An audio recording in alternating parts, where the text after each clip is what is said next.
안녕하세요. 한 주간 잘 보내셨나요? 오늘 강의에서는 챕터 11 지노믹 얼터레이션 뮤테이션에 대해서 다뤄보도록 하겠습니다. 에피제네틱스는 공지된 바와 같이 이제 조별 발표에서 다뤄질 계획이고요. 오늘 강의 학습 성과는 다음과 같습니다. 자, 일단은 제가 읽어볼게요. 인체 내 돌연변이가 어떻게 검출되는지 설명할 수 있다. 그다음에 인체 내 돌연변이율을 측정하는 데 사용되는 방법 두 가지 이상과 자연 돌연변이율 설명할 수 있다. 그리고 이제 방사선 및 화학물질이 뮤타젠, 그러니까 돌연변이원으로 작용하는 방식들을 설명할 수 있다. 그다음 베이스 서브스티튜션, 그다음에 딜리션, 인설션, 그다음에 트라이뉴클레오타이드 리핏을 포함하여 그 뮤테이션의 분자적 기초 원리를 설명할 수 있다. 그 다음에 그 DNA 리페어 시스템의 중요성과 그에 대한 유전 질환의 역할을 설명할 수 있다로 이제 나눌 수 있고요. 오늘 강의에서는 특히나 이제 마요토닉 디스트로피하고 그다음에 시스틱 파이브로시스, 그다음에 프레즐 X 신드롬에 대해서 이제 그 유전 질환의 원인에 대해 유전학적 관점에서 또 다뤄볼 계획입니다. 뮤테이션은 인간과 다른 생물체의 모든 유전적 그 변이와 그리고 차이의 그런 궁극적인 소스, 원천으로서 이해할 수 있는데요. 뮤테이션은 이 DNA의 그 레플리케이션 과정에서 에러가 발생한 결과로 일어날 수도 있고, 그리고 뭐 레디에이션이라든지 또는 케미컬과 같은 그런 환경적 요인에 의해서도 노출이 되었을 때 일어날 수가 있죠. 이 그림은 저희의 그 유전학 교재에서 소개되고 있는 작품인데요. 라스메나니스의 라스메나니스라는 이 타이틀의 작품이죠. 시녀들이라는 의미인데요. 이 작품은 이제 1656년에 그 스페인 궁정화가인 그 디에고 그 벨라스케스가 그린 그 집단 초상화입니다. 그림 속 장소는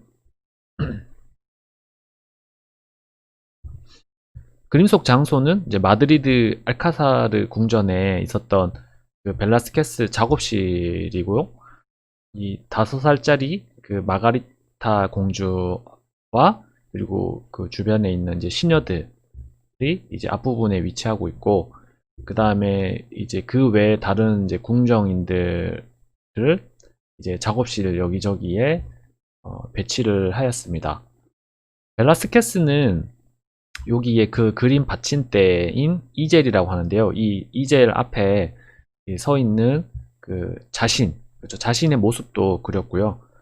이 1656년의 그 명작에서도 이제 그 여기 보시면 난쟁이가 등장할 정도로 이 돌연변이의 역사는 인간의 역사와 동일하고, 또 유전학은 우리의 인생보다도 훨씬 길다고 할 수 있죠. 우선은 이제 이 유전학 교과서에도 소개가 된 만큼 일단은 한 본 영상을 통해서 잠시 명화 속의 숨은 이야기에 대해 한번 교양을 다져보는 시간을 가져보도록 하겠습니다. 라스 메니나스, 즉 시녀들은 한때 왕자의 방이었고 이제는 벨라스케스의 작업실이 된 마드리드 알카자르 궁전의 방을 배경으로 한 왕실 초상화입니다. 그림 오른쪽에는 창문을 통해 햇빛이 스며들어 방을 비추고 있습니다. 가운데서 화려한 장식이 돋보이는 흰 드레스를 입고 도도한 표정으로 정면을 바라보고 있는 꼬마 아이는 5살의 마르가리타 공주입니다. 공주 옆에는 2명의 시녀가 있습니다. 시녀들은 무릎을 꿇고 물을 건네고 있거나 공주의 주문을 기다리듯이 서 있습니다. 그림의 오른쪽에는 2명의 난쟁이가 있습니다. 한 난쟁이는 발을 들어 옆에 앉은 개에게 장난을 걸고 있습니다. 난쟁이들은 왕실의 광대 같은 역할로 왕족에게 즐거움을 주며 봉사하는 하인들이었습니다. 왕실 초상화에는 왕족의 고귀함과 품위 있는 외모를 돋보이게 하기 위해 난쟁이를 등장시키는 일이 많았습니다.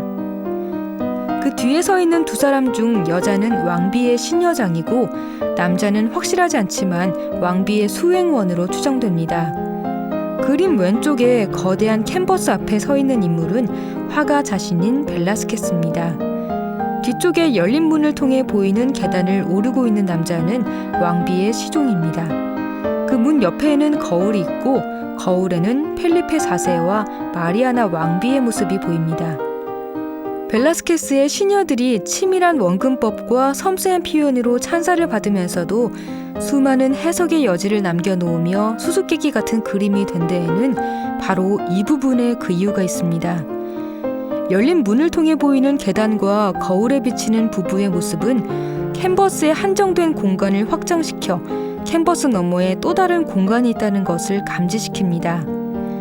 정면을 바라보는 그림 속 인물들은 관람자를 바라보는 것 같지만 사실은 자신들 맞은편에 있기 때문에 거울에 그 모습이 비치고 있는 펠리페 4세와 마리아나 왕비를 바라보고 있는지도 모릅니다. 그렇다면 벨라스케스는 지금 천장까지 닿을 듯한 거대한 캔버스에 국왕 부부의 초상화를 그리고 있으며 그 모습을 구경하기 위해 시녀들을 대동하고 공주가 놀러온 것이라고 볼 수 있습니다. 하지만 이 작품이 화가 자신도 등장하면서 마르가리타 공주가 주인공처럼 느껴지는 데에는 벨라스케스가 국왕 부부 뒤쪽에도 거울을 놓고 그 거울에 비친 공주와 하인들 그리고 자신이 초상화를 그리는 모습까지 그린 것이라는 추측도 있습니다. 반면 초상화 모델을 서고 있는 국왕 부부는 실제 그 자리에 없고 거울에 비친 것은 벨라스케스가 캔버스에 그린 그림이라는 연구도 있습니다. 대체 어떻게 그렸는지 알 수 없는 이 작품의 비밀과 의도는 결국 벨라스케스 자신만이 알 것입니다. 뮤테이션의 두 카테고리는 분류는 다음과 같습니다. 일단은 이제 소매틱 뮤테이션하고 그 다음에 점라인 뮤테이션이 있고요. 이 소매틱 뮤테이션은 이제 체세포 돌연변이인데 이 체세포 돌연변이는 그 체세포에서 일어나는 경우를 의미하고 이것의 이제 특징은 다음 세대로 전달되지 않는다라는 특징이 있고 그 점라인 뮤테이션은 그 뮤테이션이 이제 개밋 그러니까 생식세포죠. 네, 정자, 난자와 같은 그런 생식세포를 생성하는 이제 세포에서 일어나는 경우를 의미를 하고요. 요것의 특징은 이 소매틱 뮤테이션하고는 다르게 다음 세대로 유전될 수 있다라는 것이 특징입니다. 뮤테이션의 검출은 다양한 방식으로 관찰될 수가 있는데 우선은 이제 이 다음의 방식을 사용합니다.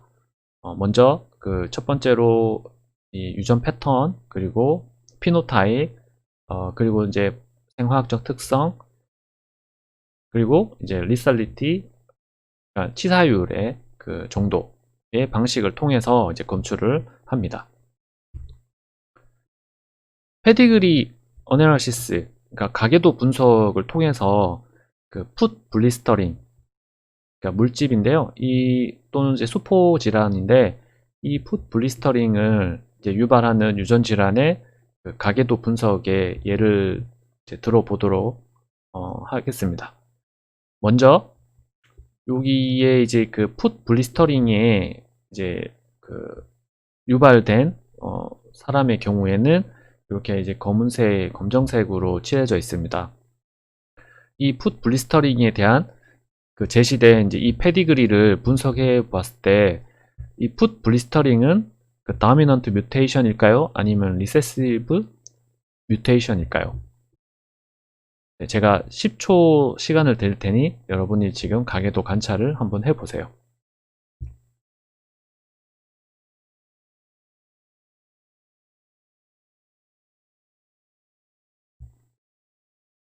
네, 여러분들은 이제 어떻게 생각하셨나요?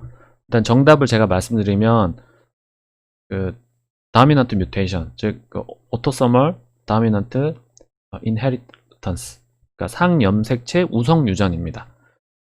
그 이유는 이제 풋 블리스터가 이 그 세컨 제너레이션, 그러니까 여기 두 번째 세대에서 이제 5번의 그 여성에게 이제 나타났는데요. 그 다음 세대에서 이제 이 5번 여성의 이제 자녀의 그 third generation에서 보면 5명의 자녀 중에 3명이 풋 블리스터가 비율로 이 5분의 3의 비율로 나타났죠. 그리고 그 아래에 이제 네 번째 제너레이션에서는 그 자녀들을 보면 또 의외로 생각보다 또 마찬가지로 높은 확률로 이제 전달이 되었죠. 이러한 것을 봤을 때 아무리 이제 저희는 유추를 할 수 있죠. 다미넌트 뮤테이션이라는 것을요.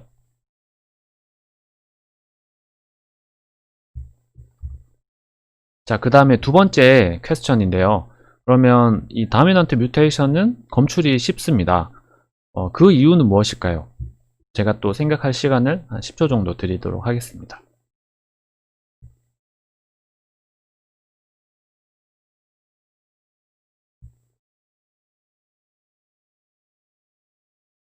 자, 여러분들 생각해 보셨나요? 정답은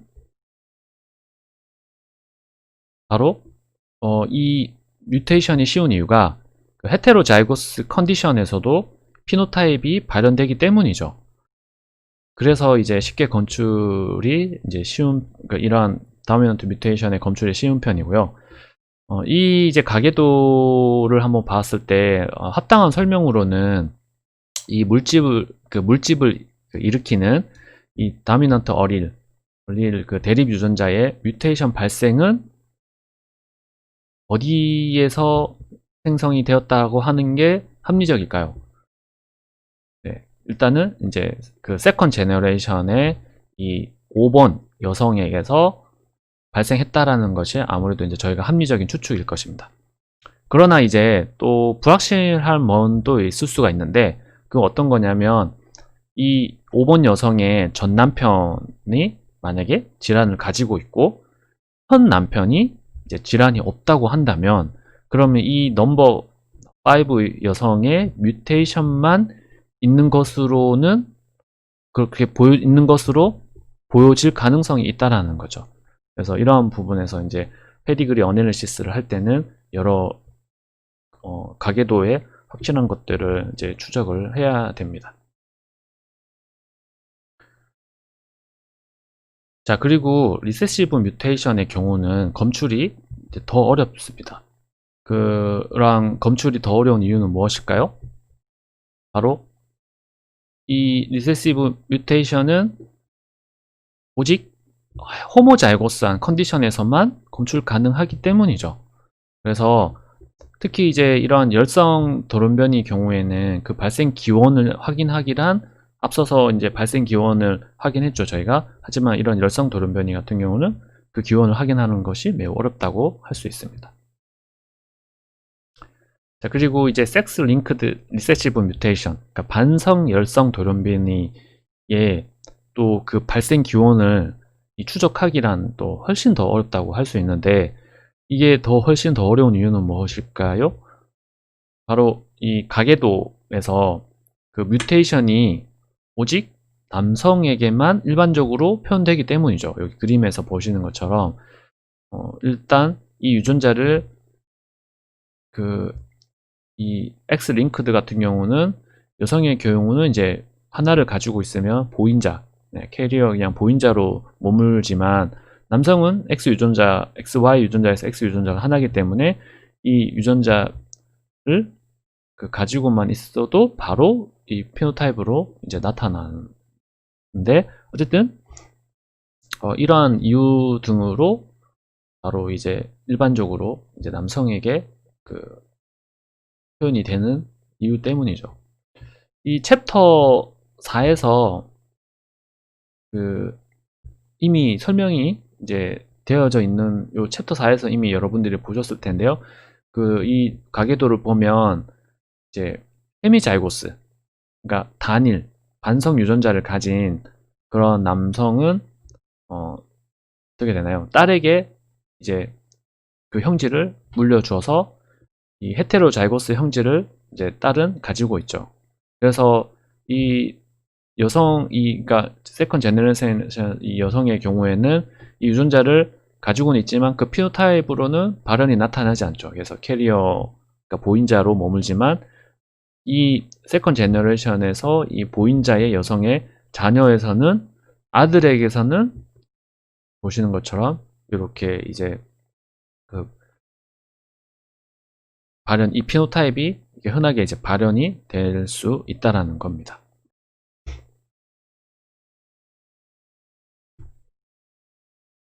자, 그리고 이제 히모필리아, 그러니까 혈우병은 이 혈액 내에 응고인자가 이제 부족하게 돼서 발생하는 그런 출혈성 질환이죠.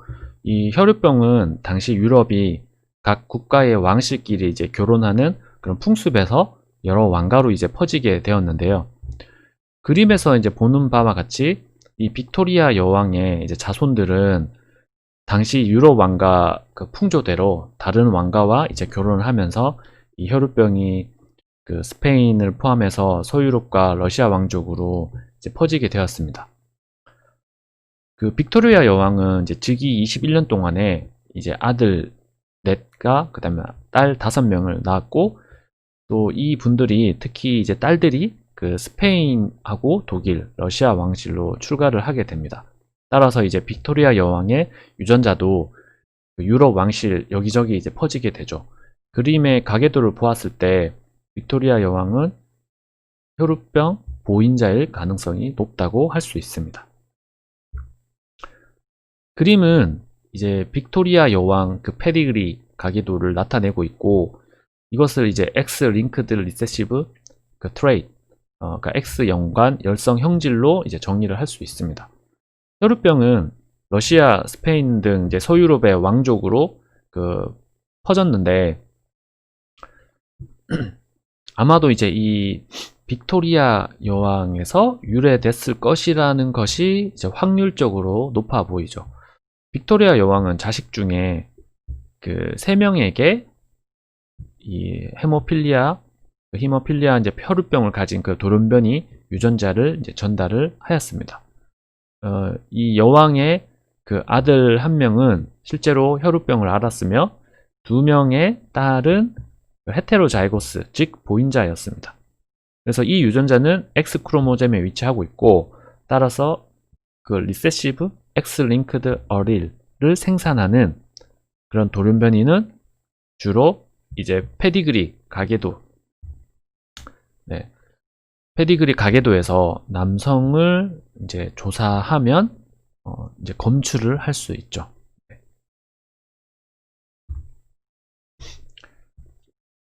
다음으로 이제 스폰테니어스 뮤테이션 레이트, 그러니까 자연 돌연변이율은 매우 이제 드물게 발생을 하는데요. 여러분 아시다시피 자연 이제 돌연변이율, 그러니까 뮤테이션 레이트 같은 경우에 일단 제네레이션 분의 그 로커스 분의 이제 실제로 그 뮤테이션된 어릴, 그러니까 대립 유전자를 생성하는 수 넘버로 그렇게 계산될 수 있습니다. 돌연변이율은 일단 이제 유전자마다 이제 다르고, 그 범위도 대략 이제 10,000분의 1에서 1,000,000분의 1 사이라고 할 수 있고요. 이 돌연변이율의 그런 정확한 측정은 다양한 요소에 이제 기반하는데, 그러한 요소들은 이제 아래의 해당 요소들과 같다고 할 수 있어요. 그래서 첫 번째는 DNA 유전적 변화가 일어나는 빈도, 두 번째는 돌연변이가 세포에 감지, 복구되는 속도, 그리고 세 번째는 돌연변이가 인식 가능한 그런 피노타입을 유발하는지 여부로서 이러한 곳에 이제 기반해서 이 정확한 측정이 가능하겠죠. 돌연변이율하고 이제 다미넌트 뮤테이션, 그 우성 돌연변이와의 연관성에 대해서 잠시 살펴볼 텐데요. 일단 뮤테이션 레이트는 특정 컨디션 아래, 그러니까 특정 컨디션 아래에서 오로지 그 다미넌트 어릴에서만 이제 측정이 될 수 있습니다. 그래서 아래 해당 조건들은 이제 강의 후에 복습하면서 여러분들이 이제 읽어보시면 좋을 것 같고요. 그 다양한 이제 돌연변이율은 이 다미넌트 트레이트, 그러니까 우성 형질에서 계산되었는데, 이 우성 형질에 해당되는 질환의 그 예로서 이제 보시는 것처럼 그 뉴로 5로 메터오시스, 그러니까 신경섬유종, 그리고 그 헌팅턴 디지즈, 이것은 이제 치매 유발 유전성 퇴행성 신경계 질환이죠. 그리고 에이콘드로플레이지아, 그러니까 용골 형성 부전증 등이 이제 있습니다. 뭐 그 외에도 이제 그 난쟁이를 유발하는 것 등을 이제 또 포함할 수 있고요. 자, 그렇다면 왜 유전자는 서로 다른 돌연 변이율을 가질까? 첫 번째로는 이제 유전자의 사이즈를 둘 수 있습니다. 유전자가 클수록 하이어 뮤테이션 레이스를 가진다고 할 수 있습니다. 두 번째로는 뉴클레오타이드 시퀀스인데 이것은 이제 리핏, 그러니까 뉴클레오타이드가 반복하는 이 차이에 따라서, 그러니까 뉴클레오타이드 시퀀스에 이 반복되는 그 시퀀스가 많이 있을수록 더 높은 뮤테이션 레이트가 관련이 있다고 할 수 있고요. 그리고 이 화학적 변화, 그러니까 자연적으로 이 케미컬 체인지, 화학적 변화를 둘 수 있는데, 그 우리가 이제 염기죠. DNA 염기인 사이토신하고 구아닌 베이스 페어 염기쌍이 아데닌하고 그 다음에 사이민 염기쌍보다 더 돌연변이가 이제 쉬운 구조입니다. 그 이유는 DNA의 사이토신 베이스 염기가 케미컬에 더 허용적이기 때문입니다. 잠깐 머리도 식힐 겸 영상 하나 보도록 하겠습니다. 이거 나올지 모르잖아요.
Leonardo, Raphael, Donatello, Michelangelo.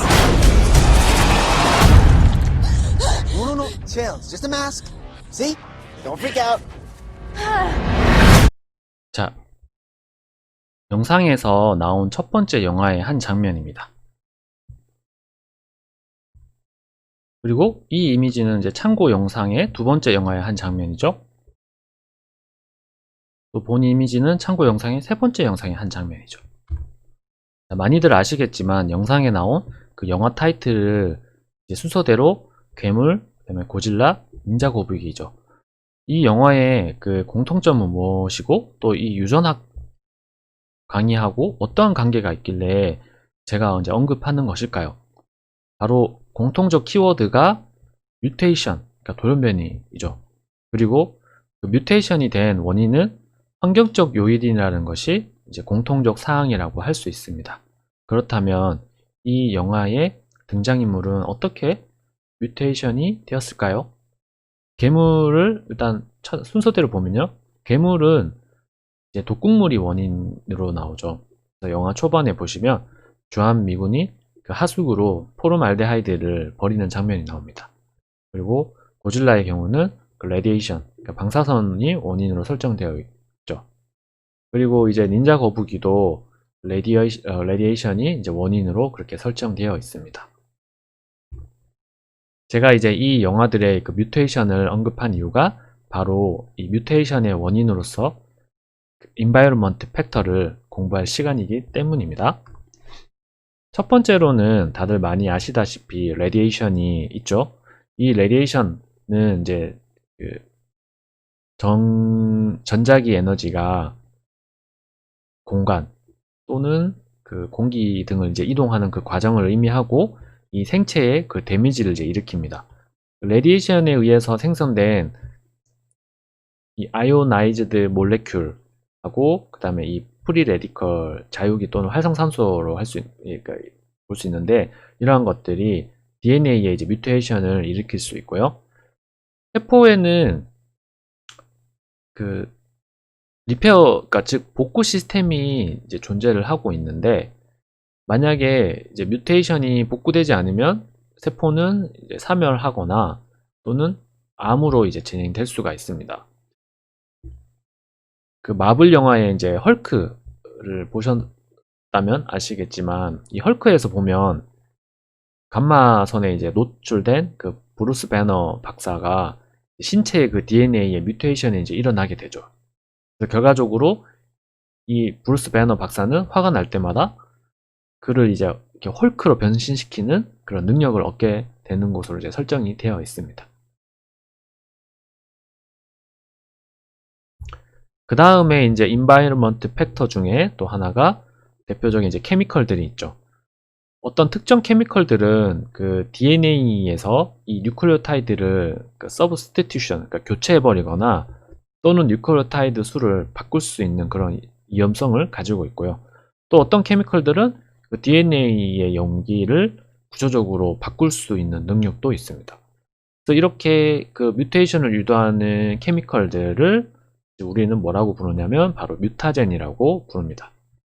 영화 괴물에서 괴물의 이제 돌연변이를 일으킨 뮤타젠은 뭐라고 하죠? 제가 앞서 말씀드린 바와 같이 이제 포름알데하이드였죠. 이런 것들을 이제 뮤타젠으로 저희가 부를 수 있고요. 그 다음에 사이민하고 그 다음에 5브로모 그 뮤타젠인 5브로모 유라실과의 관계를 잠깐 살펴보도록 할 텐데요. 왼쪽 그림을 보면 5브로모 유라실은 그 뉴클레오타이드로서 이제 정상의 그 사이민과 구조적으로 매우 이제 유사한 그런 베이스 애널로그, 그러니까 베이스 애널로그, 그러니까 즉 유사 염기라고 할 수 있고요. 오른쪽 그림에서 이제 알 수 있듯이 이 5브로모 유라실이 이제 인코퍼레이션이 될 수 있다라는 걸 이제 보여주고 있습니다. 그러니까 이게 그 사이민 자리에 이제 인코퍼레이션 돼버리는 거죠. 그래서 교체 삽입돼 버리고 DNA 레플리케이션 복제를 통해서 이 5브로모 유라실의 그 상부적인 염기가 원래는 그러니까 원래는 이제 이것이 아데닌이어야 되는데 이제 구아닌으로 이 5브로모 유라실에서 이제 구아닌으로 바뀌게 돼 버려요. 네. 상부적으로 되는 것이 그런 현상이 일어나고 결과적으로는 어떻게 되냐면 이제 아데닌하고 그 사이민의 그 베이스 페어로 이제 시작을 했는데 여기서 보시는 것처럼 이제 구아닌하고 사이토신하고 베이스 페어로 이제 변이가 일어나게 되어 버렸습니다. 따라서 이 5브로모 유라실은 뮤타젠이라고 할 수 있죠.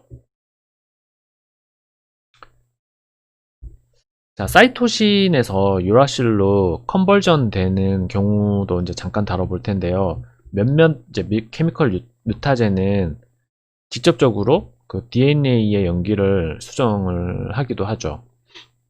왼쪽 그림에 보면 그 나이트러스 애시드, 그러니까 아질산이라고 하는데 이 아질산은 이 사이토신의 아민 그룹을 이제 제거를 하게 되고 결과적으로 유라실로 전환을 해 버렸습니다. 그래서 이 전환된 유라실은 아데닌과 이제 짝을 이루게 되죠. 그래서 오른쪽 그림을 보시는 것처럼 이 사이토신이 그 유라실로 이제 이거에 의해서 이제 뮤테이션이 일어나서 유라실로 이제 전환된 후에 그 세컨 라운드에 이제 DNA 복제 과정을 거쳐서 결과적으로는 이 아데닌하고 그리고 그 사이민 베이스 페어로 이제 전환되어 버렸다는 것을 이제 알 수 있습니다. 그리고 이제 그 인터컬레이팅 에이전트, 이것은 이제 삽입성 제제로서 이게 어떤 의미냐면 DNA 안으로 이 삽입되는 그런 약물, 케미컬을 이제 의미를 하는데요. 이 경우에는 이제 이중 나선, 그러니까 더블 헬릭스를 그 디스톨팅, 그 비틀어 버리거나 또는 이제 베이스 페어에 이제 삽입이 되면서 그 기존에 있는 그 베이스 페어를 그러니까 그 뉴클레오타이드를 이제 딜리션, 그러니까 삭제해 버리거나 또는 그 사이에 이제 에디션 되면서 이 프레임 시프트, 그 프레임 시프트 뮤테이션, 즉 염기 서열이 하나씩 밀리거나 또는 삭제되면 어떻게 되죠? 당겨지는 그런 프레임 시프트 뮤테이션을 이제 유발을 하게 됩니다. 대표적인 예가 이제 에크리딘 오렌지입니다. 이 케미컬은 여기 보시는 것처럼 DNA로 이제 삽입되면서 프라임 시프트 뮤테이션을 일으킬 수가 있습니다. 몰레큘러 레벨에서 이제 뮤테이션을 한번 다뤄보도록 할 텐데요. 일단 뮤테이션은 이 DNA 시퀀스의 변화로 발생하는 경우도 있는데 주로 DNA 복제 과정에서 에러가 발생해서 생기는 경우가 많습니다. 이러한 분자적 수준에서 뮤테이션은 두 가지 종류는 뉴클레오타이드 서브스티튜션하고 프라임 시프트 뮤테이션으로 이제 분류를 할 수가 있습니다. 첫 번째 뉴클레오타이드 서브스티튜션은 한 개 이상의 그 뉴클레오타이드가 이 다른 그 뉴클레오타이드로 이제 교체되는 것을 의미를 하는 거고요. 이 그림에서 이제 표현이 되어 있고요. 그 다음에 프라임 시프트 뮤테이션은 많은 연기, 세개 단위 연기가, 그러니까 세개 단위의 연기가 아닌 이제 많은 연기가 DNA에 이제 삽입되거나 또는 제거되면서 이 코돈의 그 리딩 프레임을 이제 시프트가 일어나게 하는 거죠. 그래서 여기 보시는 것처럼 이렇게 이제 아미노 애시드 시퀀스가 다 꼬여버리는 상황이 발생을 하는 겁니다. 자, 첫 번째 시간은 여기까지 하고요. 그리고 이제 잠시 브레이크 타임을 가진 뒤에 두 번째 시간에 이어서 이제 진행하도록 하겠습니다.